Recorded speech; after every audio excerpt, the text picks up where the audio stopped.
Isinagawa ng Regional Police Community Affairs and Development Unit ang isang 3 days enhancement seminar para sa mga miyembro ng Barangay Peacekeeping Actions Teams. At ito ay upang mapalakas ang kanilang kapasidad sa pagpapatupad ng kapayapaan at kaayusan sa kanilang mga komunidad. Yan ang balitang hatid ni Patrolwoman Angela Banderlipe.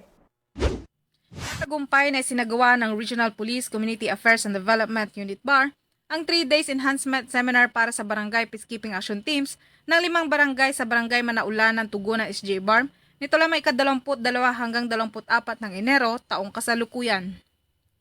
Pinangunahan ni Police Colonel Jaime N. Barredo Jr., Chief RP Kadubar ang naturang aktibidad na siya ring naging pangunahing tagapagturo katuwang mga tauhan ng Bureau of Fire Protection na namahagi naman ng mga kalaman tungkol sa search and rescue operations, Acted Philippines at local government unit ng naturang bayan. Dinaluhan din ng ibang opisyales ng barangay ang naturang aktibidad kasama si Police Lieutenant Romeo Marquez, team leader ng Special Security Task Group at Major James Carl Tianyo, Battalion Executive Officers ng AFP.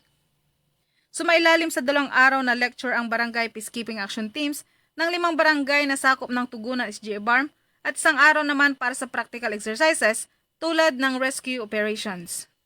Bilang pagkilala sa kanila aktibong partisipasyon, ang bawat miyembro ng BPAS ay tumanggap ng sertifiko at mga kagamitang makatutulong sa kanilang serbisyo sa komunidad.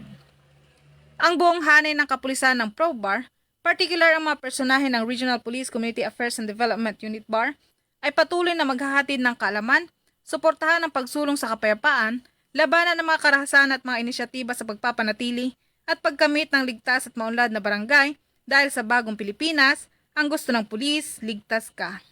Mula rito sa bayan ng Tugunan SJ BARM, ako ang iyong PNN correspondent, Patrolwoman Angela Banderlipe, alagad ng batas, taga-taguyod ng Balitang Pulis.